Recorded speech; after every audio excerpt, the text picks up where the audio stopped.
Aí eu vou ter que Não provar que eu acredito, trabalhei. Pro. Sim, Não. sim. Boa sorte. Obrigada. Que isso, mano. Obrigada. Depois a gente conversa, né? Agora eu pus para gravar porque eu esqueci. Quem assistir, eu não sei se as pessoas assistem isso ou não, mas eu gravo de qualquer jeito, ponho ali na esperança, né? Seja lá quem for assistir, perdeu o começo, que eu esqueci de pôr para gravar. Então, a gente está falando aqui da doutrina Destino Manifesto. Então, doutrina é um conjunto de ideias, né?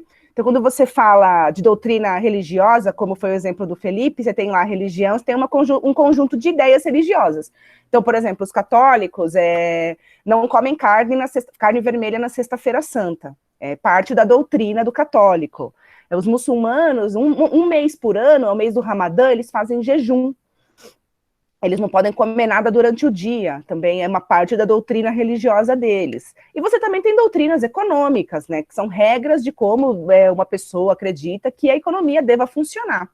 E aí tem uma doutrina, quer dizer que é um conjunto de ideias, chamada Destino Manifesto, que é uma coisa que está na cabeça dos americanos, olha só, da cabeça dos estadunidenses, desde o começo, desde a fundação do país deles, lá em 1783. E é uma ideia que prega a supremacia do povo deles, né? Então, eles acreditam que eles são um povo escolhido por Deus. Quando eu falo eles, tá? Eu não estou dizendo que todos os mais de 200 milhões de habitantes que habitam aquele país são extremamente sacanas e apoiam guerras, entendeu? Eu estou falando eles porque são do país deles, né? Eu me recuso a acreditar que todo mundo que mora lá quer invadir o país dos outros o tempo inteiro. Bom dia, Danilo! Oi, Dan. Vamos lá. Opa, bom dia. Mas quando eu falo eles, eu estou me referindo, né, aos norte-americanos.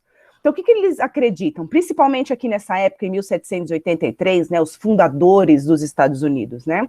Eles acreditavam que eles eram um povo escolhido por Deus, que eles são um povo que tem uma missão divina. E essa missão divina é expandir o território deles pelo continente americano. Porque essa expansão é uma vontade de Deus, é a expressão da vontade de Deus. Porque eles são um povo escolhido, eles são um povo importante, e eles vão civilizar os inferiores do continente. Quem é o inferior do continente? O México? Você também! O México porque está lá do lado, mas a gente é o inferior do continente. Né? Tipo, todo mundo além dele. É o quintal, né, dos Estados Unidos. Então, mas, eles sabiam da nossa existência nessa época aí? 1700 e pouco? É que a gente era colônia, né? Mas sabia? Então não era um inimigo direto, assim, pá. A independência dos Estados Unidos foi muito significativa naquela época, porque, primeiro, ela influencia um pouco a Revolução Francesa. A Revolução Francesa é depois da independência dos Estados Unidos. Então, teve muito soldado, porque, assim, os Estados Unidos era colônia da Inglaterra. E aí eles queriam se tornar independentes da Inglaterra. A França, o rei da França, mandou soldados para os Estados Unidos para ajudar essa gente a se tornar livre da Inglaterra. Não porque ele é bonzinho, mas porque ele queria prejudicar a Inglaterra. E aí esses soldados voltaram para a França cheios de ideias de liberdade. Então tem uma conexão aí entre essas coisas. Mas para eles eram um povo, olha só, eles foram os primeiros a se tornarem independentes. Então eles olhavam para o resto da América com um certo desdém, vamos dizer assim, olhava de cima, porque assim, olha só todo esse povo aí, né? Vamos pegar para nós. A gente tem que dominar essas áreas. É nosso, nós somos escolhidos por Deus. E isso é uma expressão de darwinismo social. Lembra que a gente estudou isso quando a gente estudou a Primeira Guerra, né? Quando uma pessoa se sente escolhida por alguma razão, seja religiosa, seja porque ela é branca, seja porque qualquer razão, e ela se sente no direito de civilizar os outros, de impor a sua cultura sobre os outros porque ela se acha superior que os outros, isso chama darwinismo social. Né? Isso é racismo. Você encara as outras pessoas como inferiores e você se sente no direito de fazer o que você quer porque elas são inferiores a você. Só que essas interferências, a gente vai ver que a interferência norte-americana nos outros países não é, ai, gente, tadinho de vocês estão passando fome, vem cá que nós vamos te alimentar. Essa interferência norte-americana nos outros países sempre vai ser alguma coisa por acaso, tá? Por acaso. Uma interferência que vai beneficiar o país deles, e não o país dos outros. Curioso, né? Povo escolhido por Deus. Aí a minha pergunta para você é, nesse momento, você acha que essas pessoas, elas realmente acreditam nisso? Ou elas têm consciência de que isso é só porcaria que elas estão falando e elas usam isso de desculpa para explorar os outros e atender os próprios interesses? Eu acho que é só porcaria que nós estamos falando. Eu acho que grande parte acredita sim, até porque eles são bem patriotistas, eu acho, né? Patriotas, né? Patriotas. E nos filmes a gente vê também eles, eu sou escolhido, vou salvar o meu país, etc. Sim, tem até uma idealização, tipo, até nos heróis, por exemplo, da Marvel, que o Capitão América tem aquele escudo dos Estados Unidos. O Superman, pá. O Superman. Antigamente eu achava que as pessoas falavam essas coisas da boca para fora mesmo só para explorar os outros. Hoje em dia eu já tenho essa impressão que vocês têm também, de que elas realmente acreditam naquilo que elas estão falando, independente do mal que elas estão causando para os outros. Elas realmente passam pano para si mesmas, assim. Entende? Porque eu acredito que eu sou escolhido por Deus, eu acredito que eu estou interferindo no seu país porque eu posso, e aí eu continuo me sentindo uma pessoa boa, que vai para o céu, mesmo que eu te cause mal. Faz sentido isso? Sim, tipo como se fosse uma realidade implantada por alguém, por eles serem patriotas, todo mundo acredita e vai. Então, eu acredito que as pessoas realmente acreditam nisso. Bom, vamos voltar aqui. Quem que chegou agora foi o Lucas. É isso? Isso. Bom dia. Vocês que entraram depois que eu anotei os nomes, põe o nome aqui no chat para eu lembrar. Acho que foi o Danilo e o Lucas. Os demais eu anotei, tá? Põe aqui seu nomezinho, por gentileza. Vamos lá, vamos voltar. Então, essa é a doutrina Destino Manifesto, tá? Aí vamos fazer uns paralelos com a realidade nossa. Esse sujeito que você está vendo, essa fotografia é um brasileiro na Avenida Paulista. Essa foto é de 2017, por aí, 2016, 2017. Diz para mim, o que esse cara tá fazendo? Explica para mim. Passando vergonha.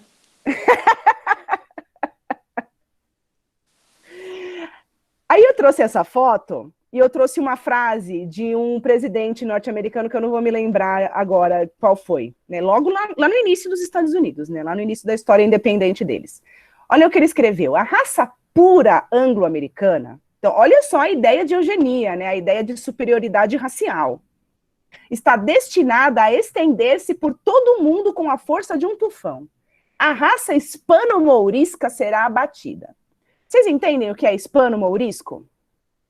Latinos? Hispano é de latino, é de hispânico. Hispânico é quem é descendente de latino, que é a gente. Né? E mourisco é de mouro, são os descendentes de árabe. Mouros são árabes.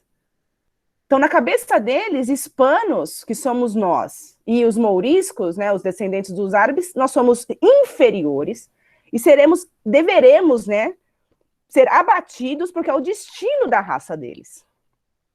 E aí, quando você pensa assim, você vê a cabeça de um cara que vive nos Estados Unidos e pensa assim. Agora, quando você vê esse cara brasileiro aí, ó, vestido assim, você entende? O que essa pessoa tem na cabeça? Gosto.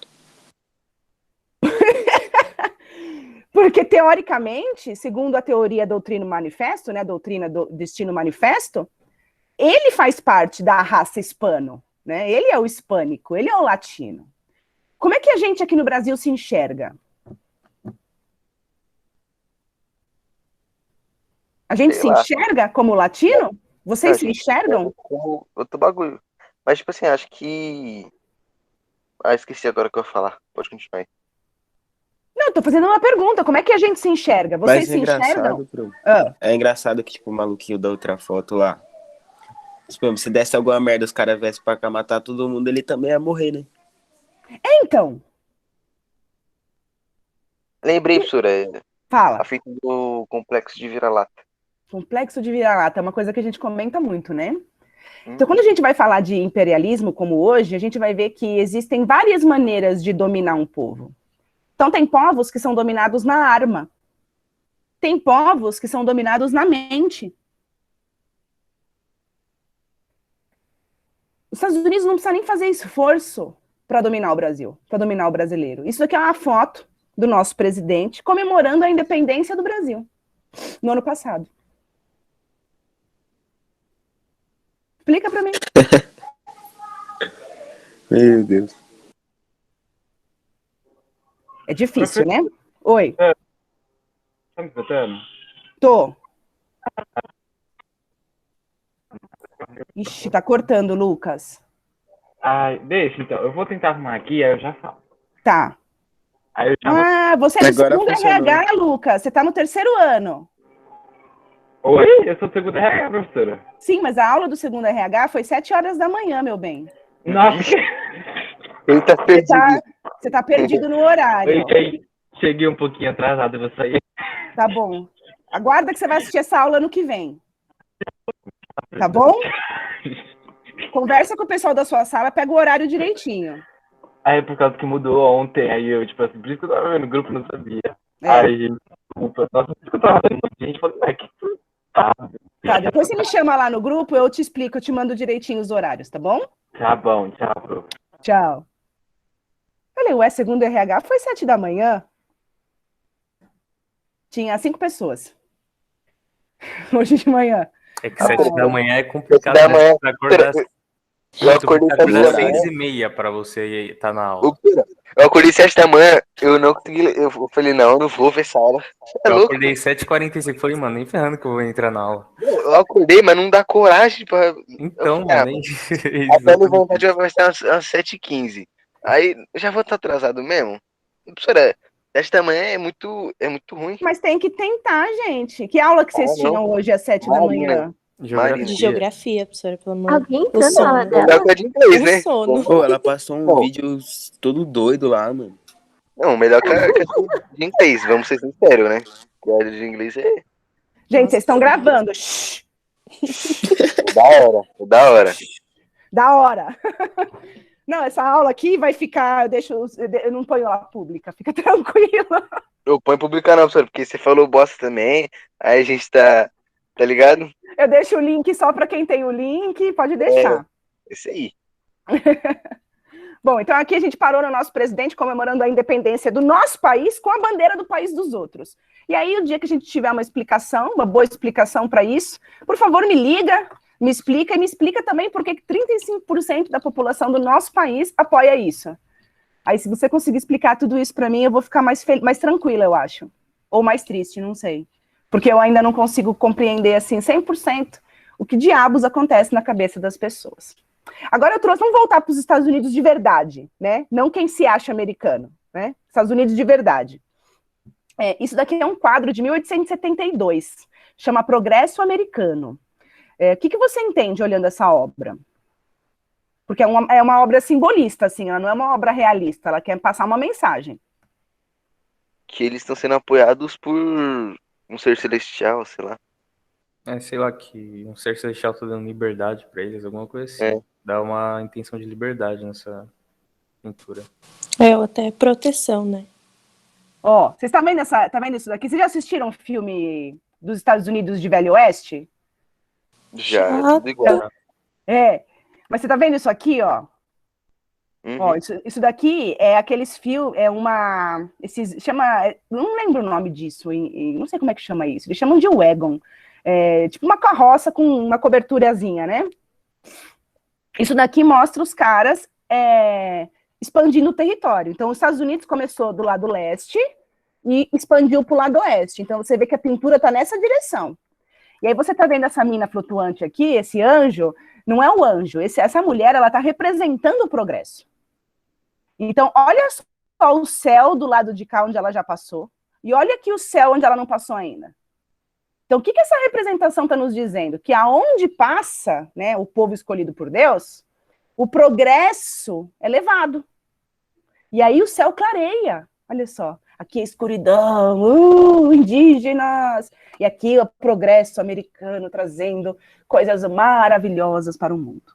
Vocês sabem o que aconteceu, né, com os índios de lá, né? Não. Foram... Tomaram uma surra.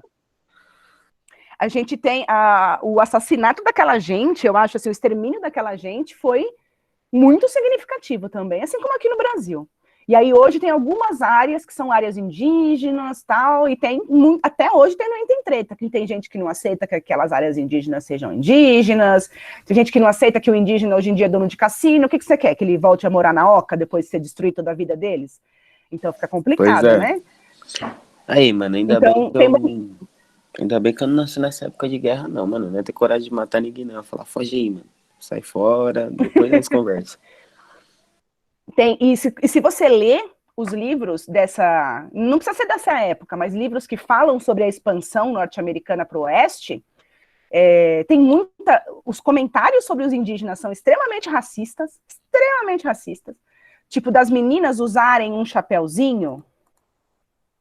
Aqui. Deixa eu abrir aqui. Não sei se vocês já viram isso em filme. Esse tipo de chapéuzinho nas menininhas branquinhas. Isso aqui, ó.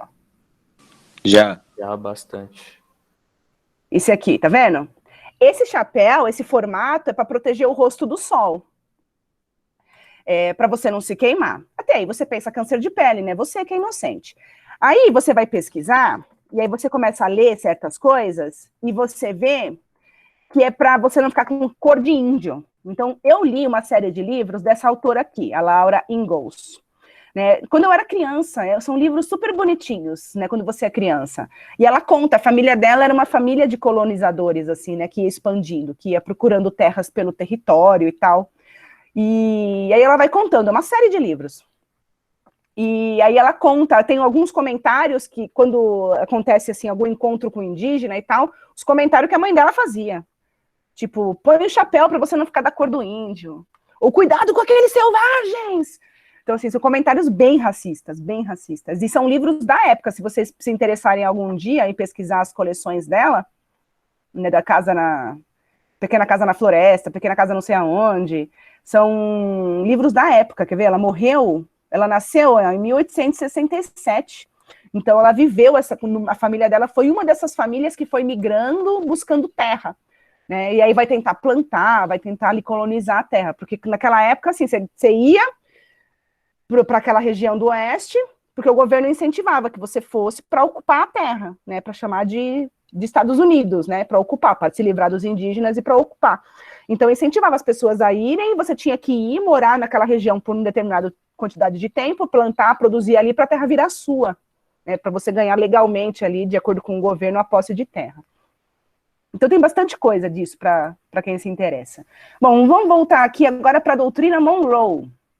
A doutrina Monroe também é um outro conjunto de ideias, né, uma doutrina que começou a circular nos Estados Unidos lá em 1823, depois da frase de um político norte-americano, que tem esse nome Monroe, por isso que chama doutrina Monroe, e ele disse América para os americanos.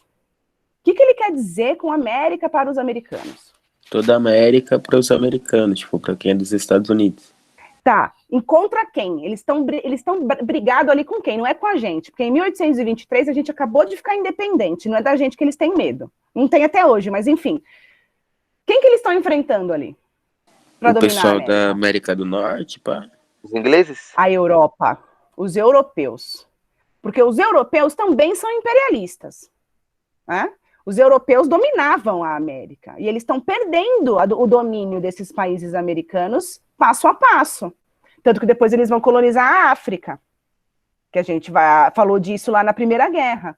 Então eles vão perdendo aqui os países americanos, e aí os Estados Unidos falam América para os americanos, tipo, europeu, sai fora. Quem vai dominar esse continente aqui é nosso. Por isso que os europeus se voltam e vão começar a colonizar a África, né? E aí eu mostrei para vocês já algumas fotinhos lá da colonização europeia na África, das pessoas que foram escravizadas, mutiladas e assassinadas. Bom, aqui tem mais uma charge, né? Aqui é uma charge da época que mostra a doutrina Monroe, então aqui é a figura do tio Sam, e aí ele escreve a doutrina Monroe no chão, e aqui tá os caras que representam a Europa, né? Vestimentas de europeu, e aí ele tá meio colocando... Sabe quando você faz assim com o seu irmão? Tipo, não passa daqui, se você passar daqui eu vou te arrebentar? Sei perfeitamente. Então, eu tenho uma irmã mais nova, eu fazia isso. Se você passar daqui, ó, eu vou te bater. É mais ou menos isso, só que, tipo, sério. De verdade. E aqui tem uma outra charge da época, que mostra os europeus aqui, ó. Tipo assim, são mundos diferentes agora, né? Então, assim, aqui quem manda é a gente, ó, o chapeuzinho aqui do tio Sam, escrito Doutrina Monroe, em cima da América. Aqui, isso aqui é nosso. E os europeus aqui. O que Aqui esse tem uma... maluco fez pro... Que é o tio Sam? É. O tio Sam é um símbolo para eles, é tipo um mascote. Eu não sei te explicar a origem. Isso eu não sei te explicar. Mas é tipo, para eles, é um símbolo da nação, da pátria. Então, eles usam muito, né, o símbolo do tio Sam até hoje. Aí eu trouxe uma outra frase de um outro presidente, esse eu sei o nome, é o Buchanan. Ele disse assim: a expansão dos Estados Unidos sobre o continente americano, desde o Ártico até a América do Sul, é o destino da nossa raça e nada pode detê-la. Então, você está vendo que essa questão da raça, de se sentir superior, né, é muito vibrante, e é até hoje. Isso Né? que eu ia falar, até hoje eles têm esse bagulho de, tipo, eu sou melhor, eu sou superior a você. Sim. Tá, né? Eu não acredito que os mais de 200 milhões de habitantes daquele país são racistas. Não, mano. Não Mas consigo acreditar.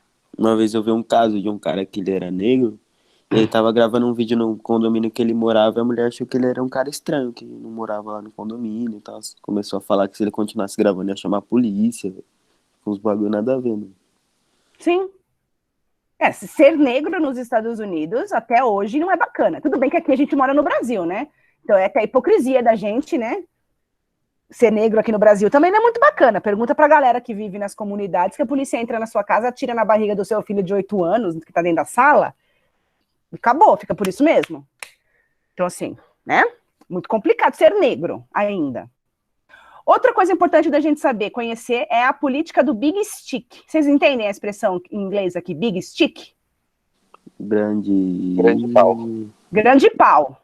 Que é o grande porrete, né? Stick é tudo que for um bastãozinho, eles chamam de stick em inglês. Então, tipo, batom, eles chamam de lipstick, né? Que é lábio e bastão. Então, é o bastão do lábio. Então, assim, essa é a ideia do bastão, né?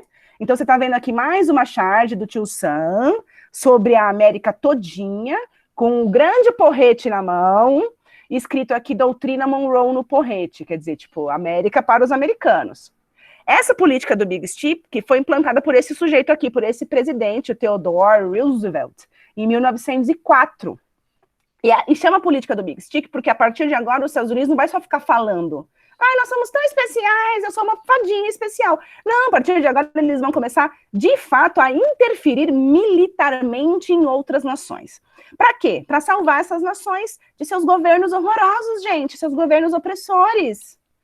E aí, por acaso, eles ganham alguma coisa no final. Mano, Curioso, imagina, né?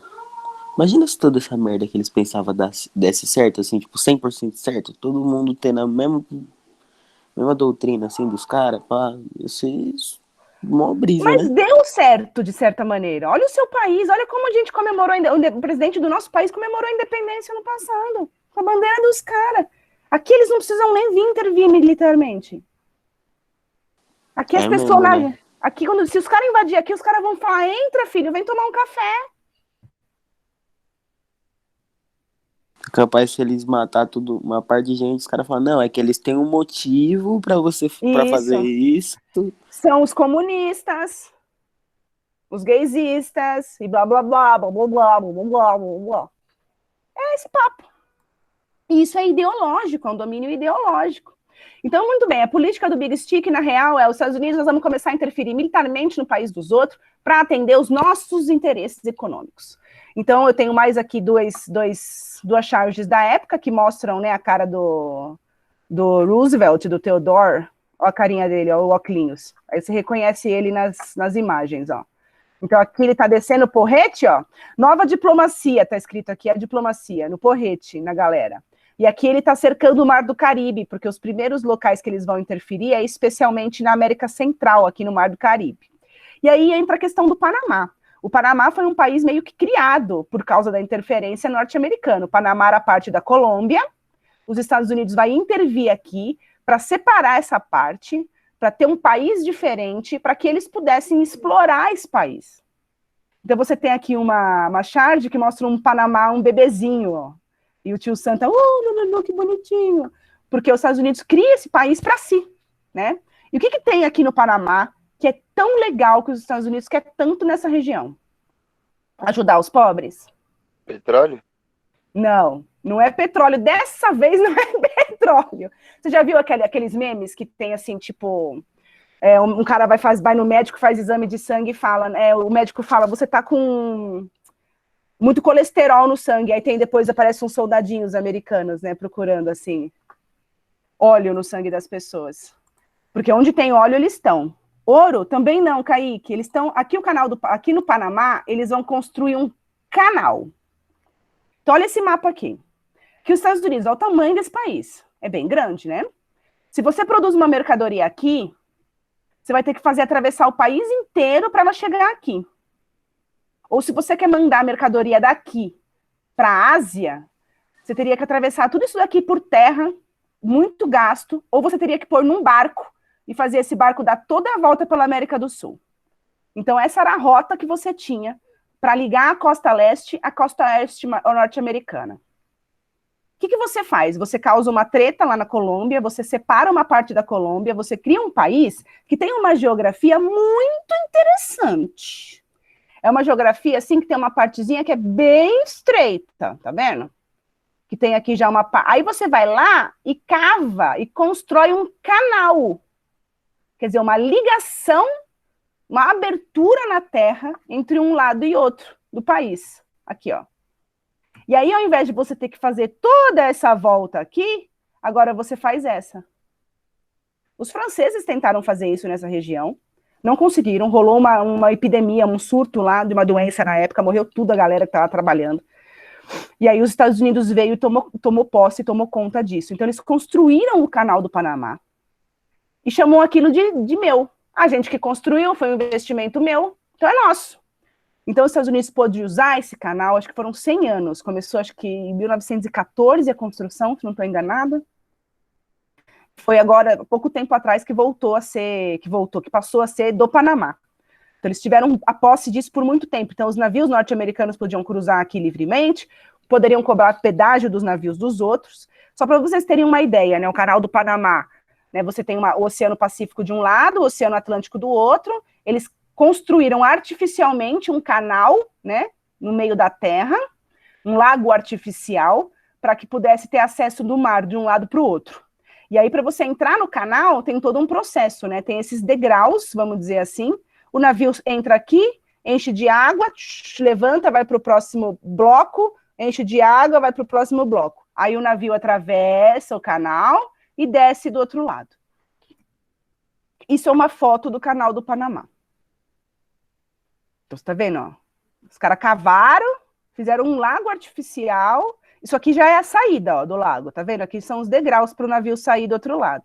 Então tem um lago artificial aqui, uma entrada, e o navio entra e sai por esses portões, vamos dizer assim. Eu não sei qual é o nome técnico desses degraus para o navio passar de um lado para o outro. Isso é o canal do Panamá. Imagina quanto dinheiro que os Estados Unidos ganhou com isso.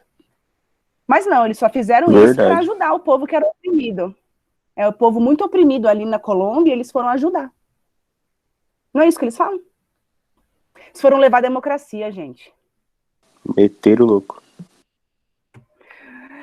Voltando a falar de imperialismo americano, vamos falar agora um pouquinho dos problemas internos deles. Então vamos falar um pouquinho dos preconceitos deles, né? A gente sabe que nos Estados Unidos a questão racial é uma questão muito importante, a gente comentou disso.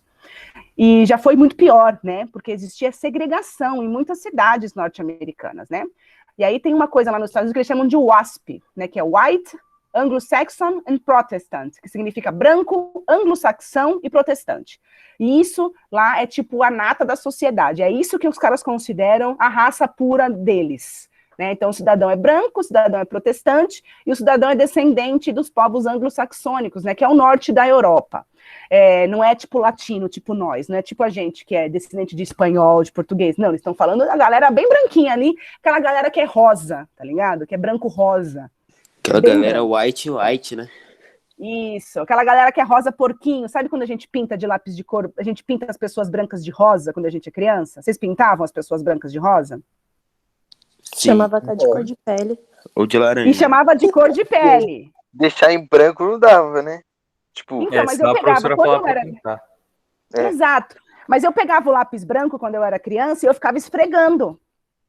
Porque eu não sou rosa.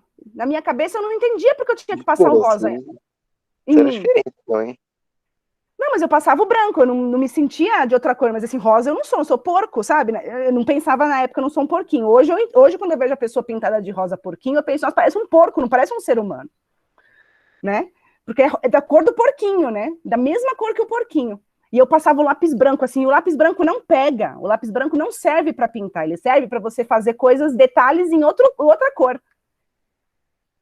E eu ficava esfregando o lápis branco na folha sulfite, porque na minha cabeça eu era daquela cor. Quando eu era criança, eu pensava dessa maneira. Uma coisa mais pepa, né?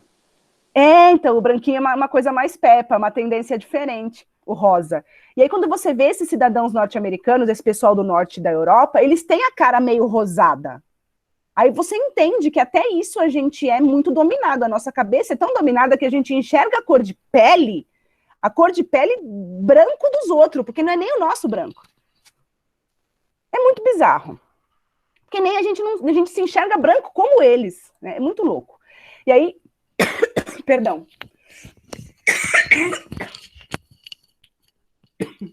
Ai, desculpa.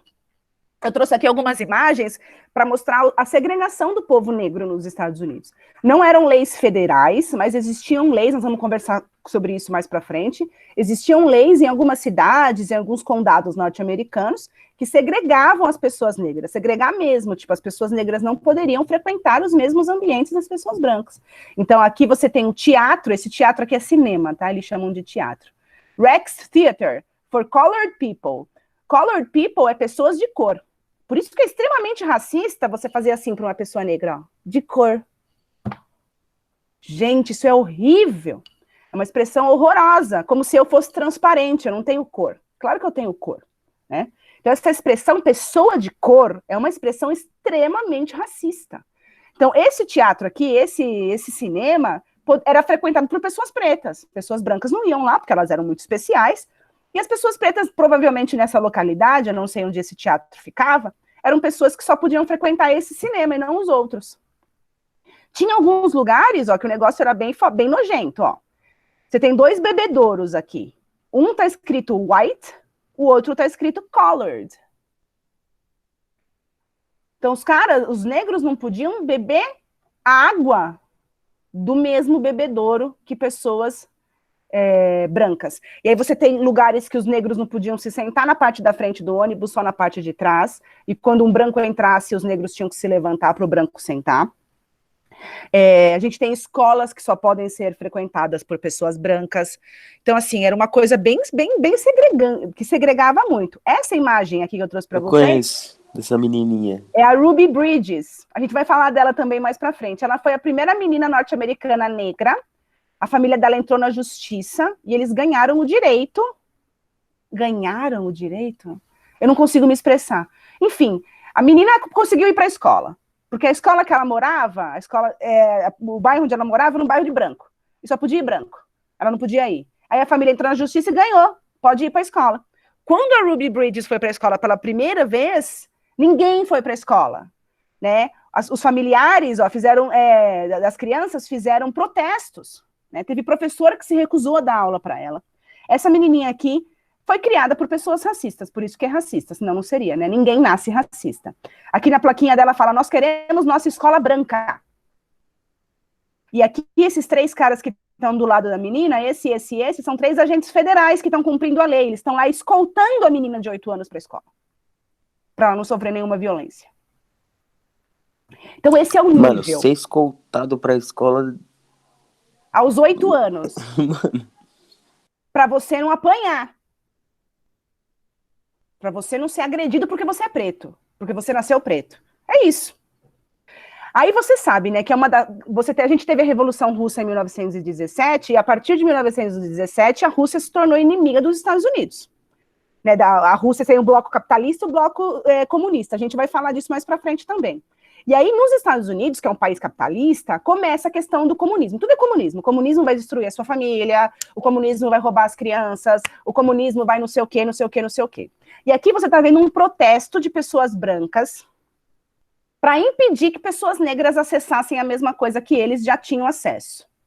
olha a plaquinha, olha o que está escrito aqui, ó. Ó.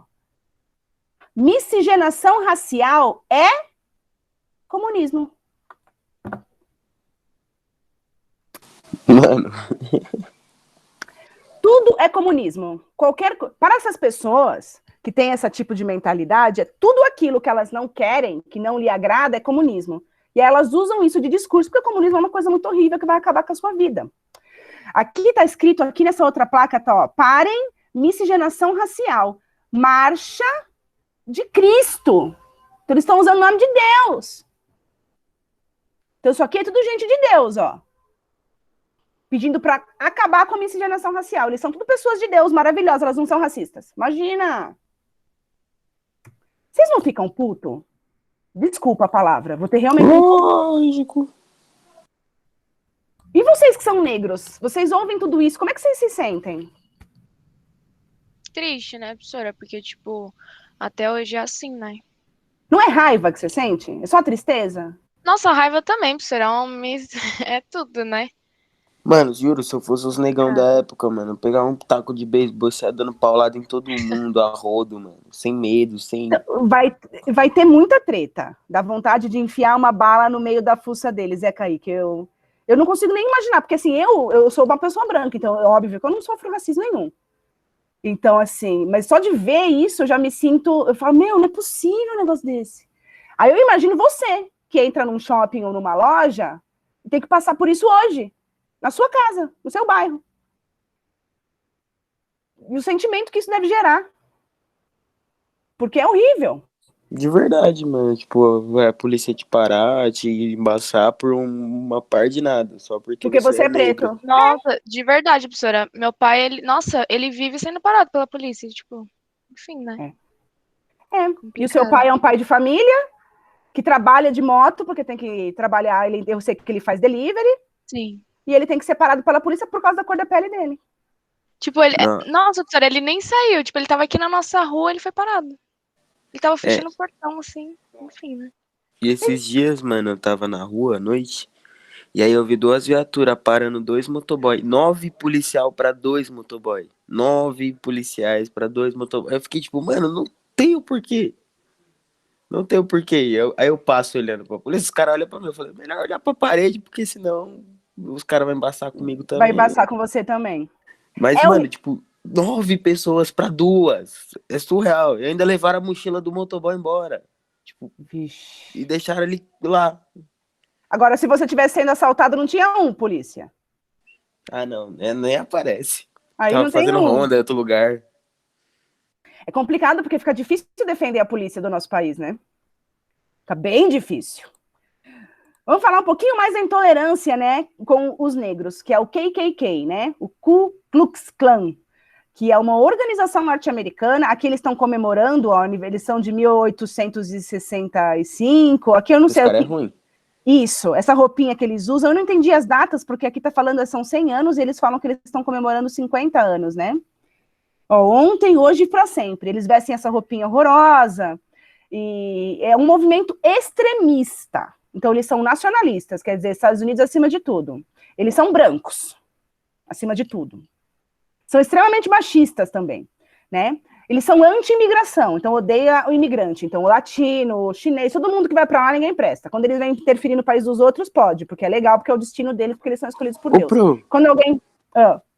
Você já viu uma matéria, eu nem lembro onde que eu vi, que, tipo, teve um maluco negro que conseguiu se infiltrar nesse bagulho e, tipo, virar líder pra tentar acabar com isso? Vamos falar disso agora. Vou passar o filme pra você. Caralho, você recomendar o filme. hein? Caramba. Vou passar pra vocês daqui a pouquinho. Vou indicar, né, o filme. Então, os caras são anti-imigração, anticatólico, porque eles são protestantes. Eles são antissemitas, quer dizer, odeiam judeu também. Eles são homofóbicos, anticomunistas, não precisava nem dizer, super machistas. Assim, é um movimento extremamente... mistura nacionalismo e fanatismo religioso. Então, é uma bomba que está aí para explodir. Então, essa gente, né, o KKK, é um movimento que persegue especialmente os negros dos Estados Unidos há muito tempo. Esse movimento ainda existe, tá? E eu recomendo para você assistir esse filme, que é o que o Felipe estava comentando. Na verdade, assim, esse cara, ele foi o primeiro policial negro da região. Eu não me lembro que região dos Estados Unidos foi. Então, ele já causava um certo espanto, assim, entre a própria polícia. E aí, ele vai se infiltrar na clã. Mas como que ele vai se infiltrar na clã se ele é negro? Ele tem o parceiro dele que é branco.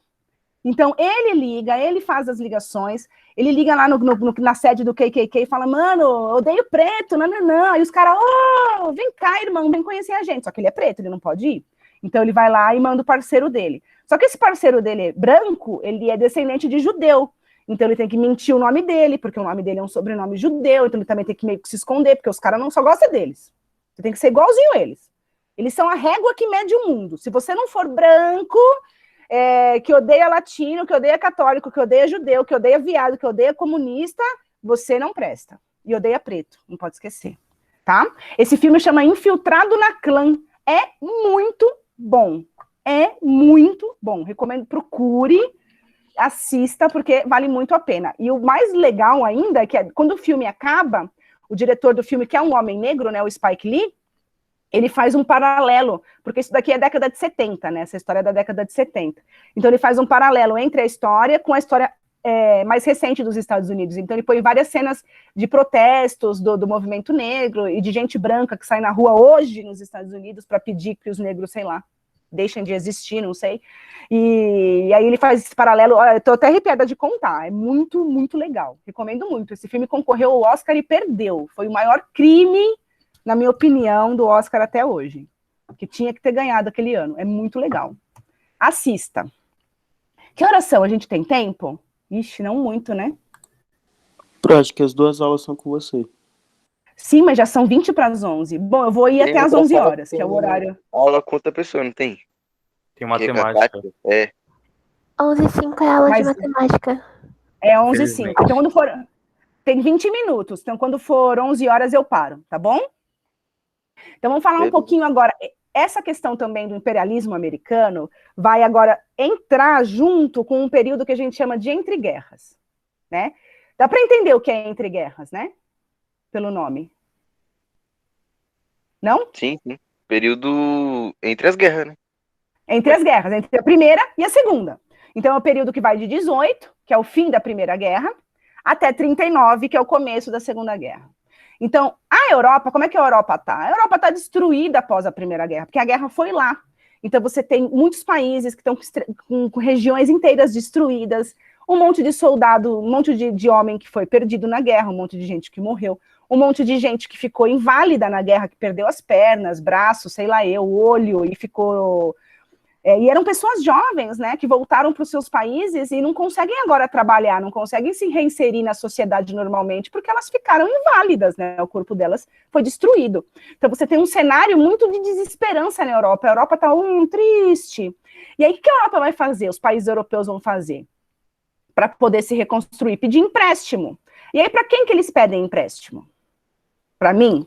Para os Estados Unidos. Para os Estados Unidos. Então, os Estados Unidos terminou a Primeira Guerra muito feliz, porque a guerra, ele participou da Primeira Guerra, quando a Rússia saiu, os Estados Unidos entrou, em 17, mandou soldados para a Europa, mas a guerra foi lá. Você pode reparar que todas as guerras que os Estados Unidos participam é sempre lá.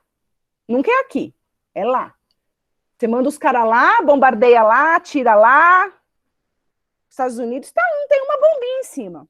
Então, os Estados Unidos é o país credor, é o país que empresta. E emprestar, gente, é muito bom. Porque é o agiota, né? É que você tem o agiota, é o cara que empresta, vamos dizer, fora da lei. Então, como é fora da lei, se você não paga, o cara bate na sua porta armado. O banco, ele age na lei. É um desgraçado igual, mas age na lei.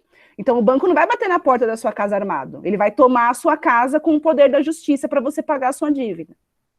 E você vai morar na rua. Eu não sei o que é pior. Senhora, tem agiota que só bate?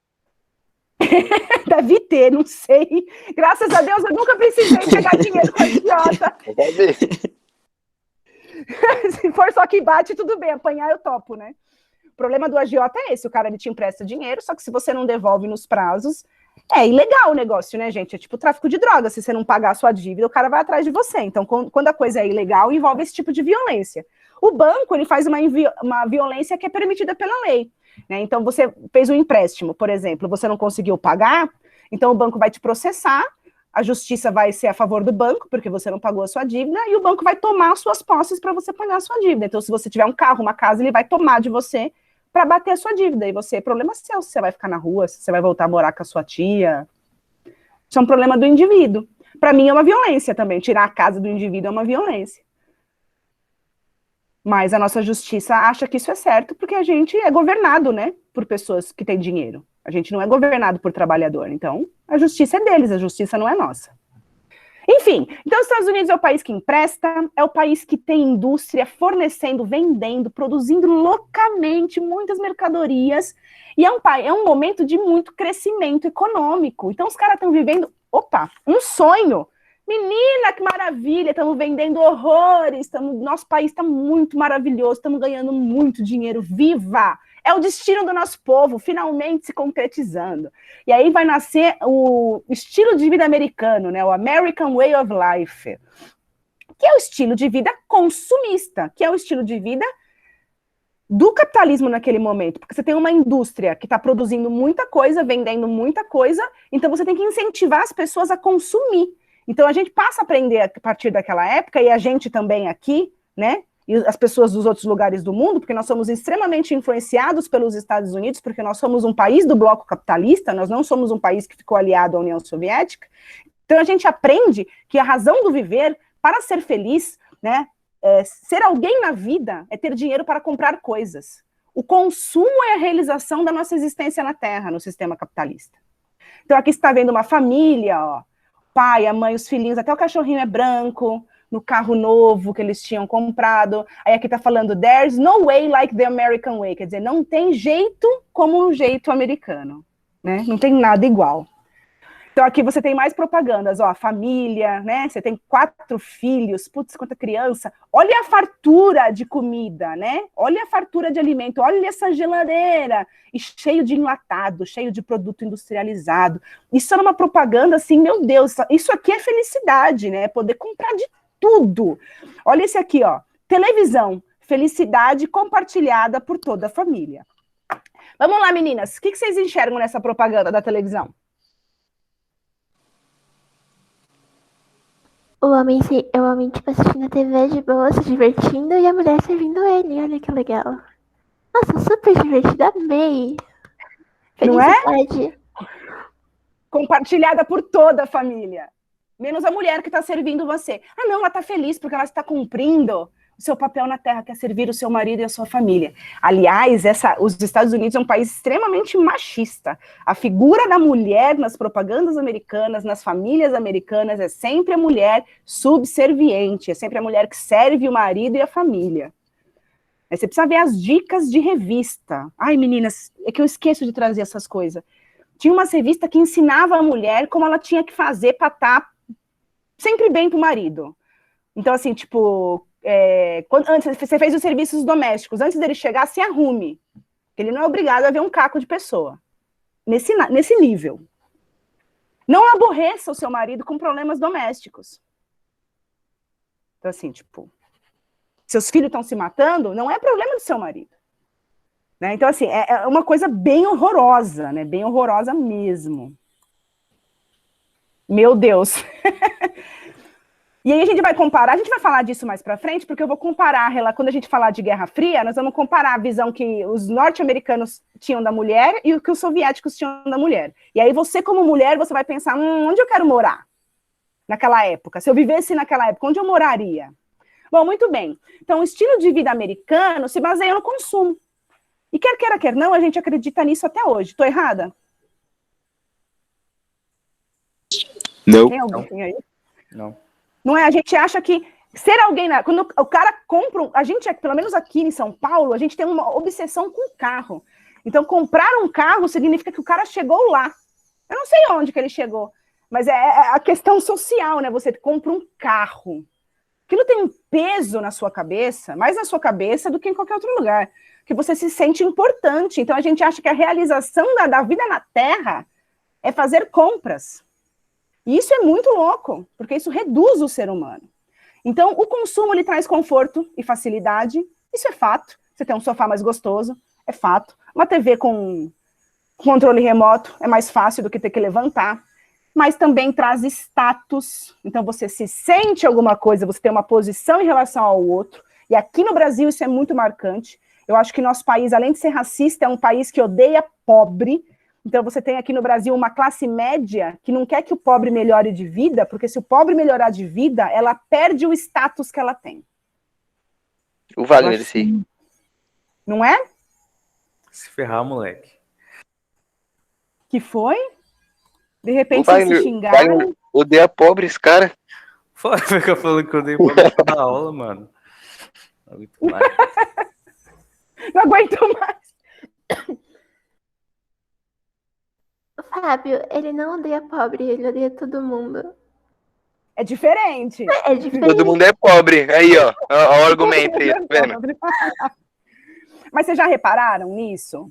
As pessoas, eu reparo muito nisso no Brasil de hoje, quando você fala de PT, Bolsonaro, essas questões políticas, né? Eu acho que a maior parte das pessoas, elas têm essa questão com o pobre, né? Tipo, o porteiro pega... Você já ouviu esse tipo de comentário? O porteiro pega avião para ir para o Nordeste. A pessoa ficou ultrajada do porteiro poder fazer isso. Porque quando o porteiro pode pegar avião, o porteiro pode fazer o mesmo que ela. Então, ela não tem mais o status, né? Ela não está mais acima do porteiro. Ela é igual ao porteiro. Então, para aquela pessoa... é horrível. E ela quer ser mais que o pobre. Então, o pobre alimenta o ego dessas pessoas. Faz sentido o que eu tô falando? Faz. Sim, sim. Professora, eu não entendi uma coisa. Como assim alimenta o ego da pessoa, a outra pessoa ser pobre, sendo que ela mesma é pobre? Então, porque a pessoa acha que ela é um pouco menos pobre porque ela tem alguma coisa. Então, assim, eu tenho uma casa própria e um carro. Aí outro cara mora de aluguel e anda de ônibus.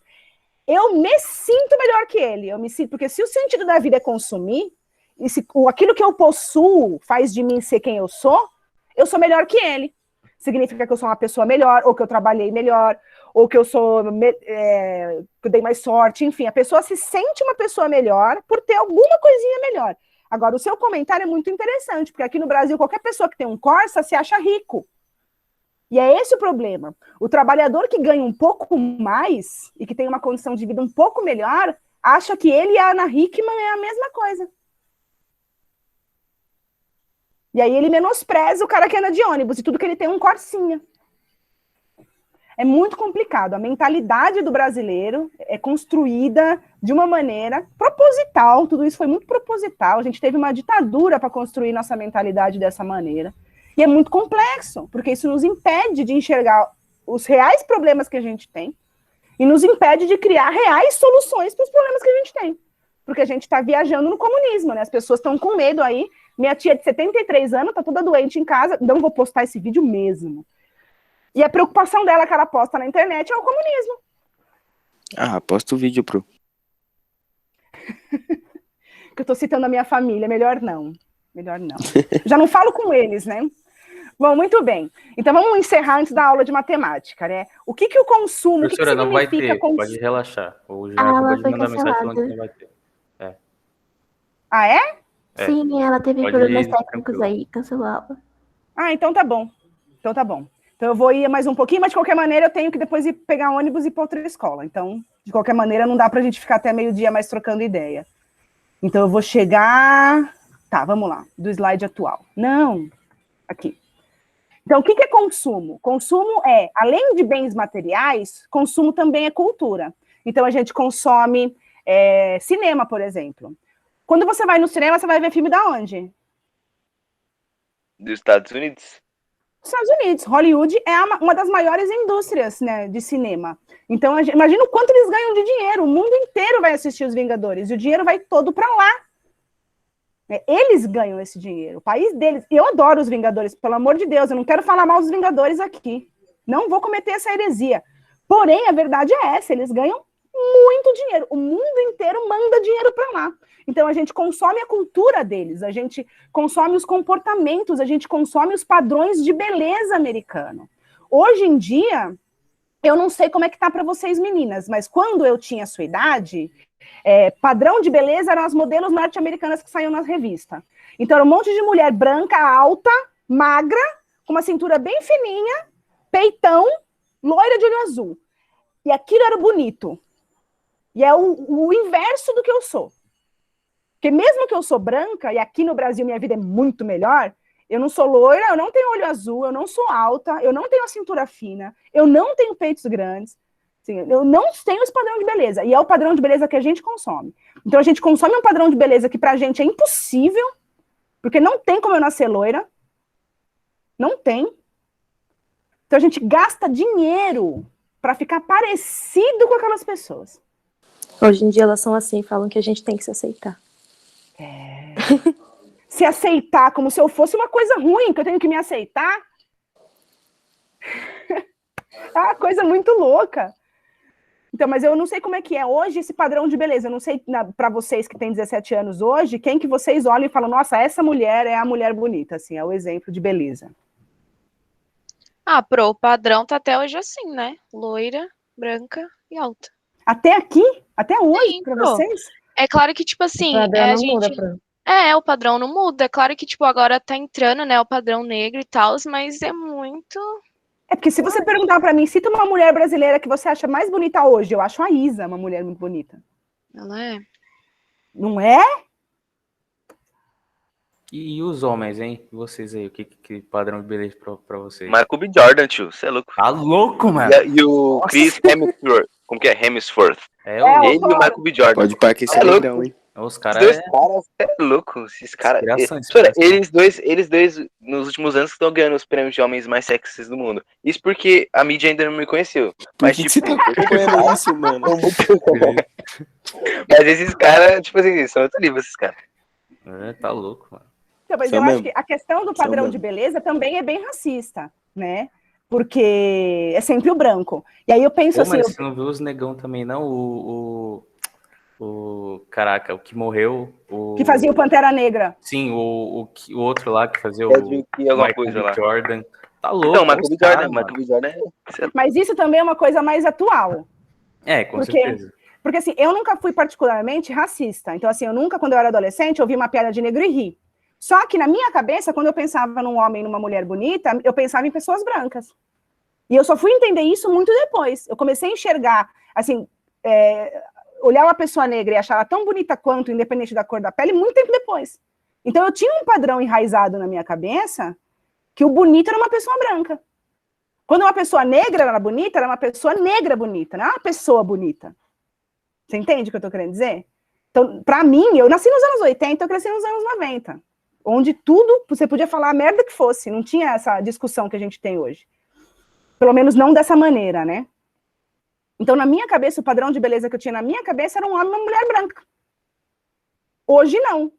Porque eu tive que desconstruir o que eu aprendi e construir coisas novas. Mas o padrão de beleza é imposto, né? E é uma brancura que não é nem a nossa brancura. Né? A brancura da Ana Hickman. Eu só não sei que outra mulher branca que nem a Ana Hickman nesse país. Só ela. Como que é o nome daquela atriz lá? Esqueci, mano. Ela é atriz da Globo. E aí você percebe que a gente consome tudo que é cultural norte-americano. E a gente é muito... Marina Rui Barbosa. A ruiva? Acho que era. É. Não, é uma loira lá, de olho azul. Esqueci o nome dela. Ana Maria Braga? Não. Eliana, mano, sei lá, tem tanta mulher. Mano, ela tem tanta atriz. Mulher loira na Globo. Uhum. Tanta mulher branca na Globo, que é difícil, exato, né? Então, e o nosso país é muito louco, o nosso país é um país de 53% de negros, né? Então, um pouco mais da metade do nosso país é uma população negra. E o nosso padrão de beleza é branco, o meu cabelo é o padrão, né? E eu não sou a maioria. E isso é muito bizarro. E a gente consome isso do exterior, especialmente. Então, além da questão dos nossos problemas, né, que a gente já tem no nosso país, do nosso racismo, do nosso machismo, a gente ainda importa comportamentos, a gente consome esses comportamentos. E a gente gasta dinheiro para atender esses comportamentos. É que hoje isso é uma coisa que não se tem mais. Mas nos anos 90, juro para você, era muito comum as pessoas, especialmente as mulheres, né, que o padrão de beleza sobre as mulheres pesa mais. As mulheres pintar o cabelo de loiro. Então descoloria e pintava de loiro. Então, assim, você andava na rua, às vezes parecia que o Brasil tinha sido colonizado pelos vikings. No final dos anos 90, assim, de tanta gente pintada de cabelo de loiro. E é feio, gente, eu não fico bem, eu já tentei também. Não fica, porque a sobrancelha é preta, o olho é preto, você fica feio quando você passa loiro no cabelo. Gente, era muito comum as pessoas pintarem o cabelo de loiro. Era extremamente comum. Tipo, Hoje você já todão? tem... Isso. Qualquer dia eu mostro pra você uma foto do meu cabelo pintado. É que eu tenho vergonha, gente. Meu passado me condena. Sobrancelha na pretona, black e o cabelo brancão, tá ligado? Então, foi o que eu tentei fazer. Eu queria pintar meu cabelo de branco. Você deixou seu cabelo curto? Eu tive que cortar porque apodreceu o meu cabelo. Ah, tá. Eu já vi essa foto, então. Que tristeza. Que foto a gente não viu da professora, né mesmo? A professora te adicionou a gente na 6ª série no Facebook. A gente encheu o saco até daquele seu amigo lá. Postou a foto com o cara, o cara desativou o Face. Eu não tive esse privilégio, mano. Peraí, que amigo? Que cara que vocês encheram o saco? Eu não lembro disso. Não, teve um carinha lá que fizeram até umas edições de vídeo com o cara. Aí você apagou as fotos. Eu lembro. Você apagou um monte de foto porque a gente pegava e fazia umas edições. Aí você foi lá e apagou. Eu não lembro. Gente, era assim. Eu não lembro. Molecada louca, né? Eu lembro de uma foto que circulou que vocês me zoavam que eu tinha tomado chuva. Eu tava no metrô sentada, assim, com capa de chuva. Nossa, essa eu lembro. Você lembra? Lembrando que quem fazia era o Enzo, hein? É verdade, o Enzo que fazia. Valeu, Enzo. O nosso grupo, não assistiu uma aula mais. Nosso grupo no WhatsApp era muito bom, professor. Era muito bom, era o melhor grupo que tinha. Eu achava que vocês gostavam de mim. Vocês estavam me aloprando pelas costas. Tudo em silêncio agora, né? A gente fazia isso com um monte de... Professor, tinha a tia da limpeza lá, ela postou a foto de um cara pelado. Aí a gente fez meme também. Quem tava no grupo lembra. Lembra, teve uma época que postaram foto, que vários artistas postaram foto mostrando a bunda. Lembra? Aí ela compartilhou a foto de um cara. De um negão. Ela tá escrevendo assim, que bela vista. Aí os caras começaram a me zoar. Falando... Ela escreveu que bela vista. Jesus! Muito boa. Detalhe, a aula ainda é gravada.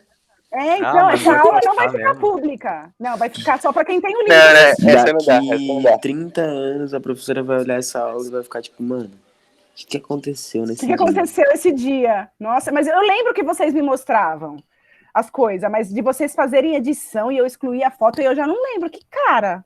Não lembro, já faz tanto tempo. Usava óculos. Tinha a cara meio de nerdola, assim. Era uma foto no bar? Não era, Fábio? No bar? Tava de noite, eu lembro. Lição, né? Nunca adicione seus alunos da 6ª série no Facebook.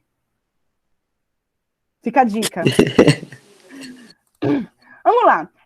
Eu acho que para não ficar muito pior, eu acho que eu vou parar aqui, porque a gente tem agora a crise de 29 e vai complicar muito para chegar no New Deal e tal. Então a gente continua semana que vem. Eu recomendo que você assista esse filme também, A Grande Aposta. Estava na Netflix até outro dia, não sei se ainda está. Menina, eu fiz a gambiarra depois que eu parar de gravar, eu conto. Assiste esse filme, A Grande Aposta. Ajuda a entender. Não tem nada que vai comprometer a gravação agora. Imagina, né? Porque ajuda a entender como é que funciona a economia, tá? Ajuda a entender porque a economia é uma coisa muito abstrata, as pessoas apostam dinheiro, ganham, perdem, e esse filme é muito interessante. Mas aí a gente vai entrar na crise da Grande Depressão, né? A primeira grande quebra do capitalismo é semana que vem. Então hoje a gente para aqui, na questão do consumo, por enquanto os Estados Unidos está ótimo, se enchendo de dinheiro. Agora eu vou desligar e vou contar o que eu fiz ontem. Peraí. Tchau, é só isso hoje. Foi uma aula ótima, super normal.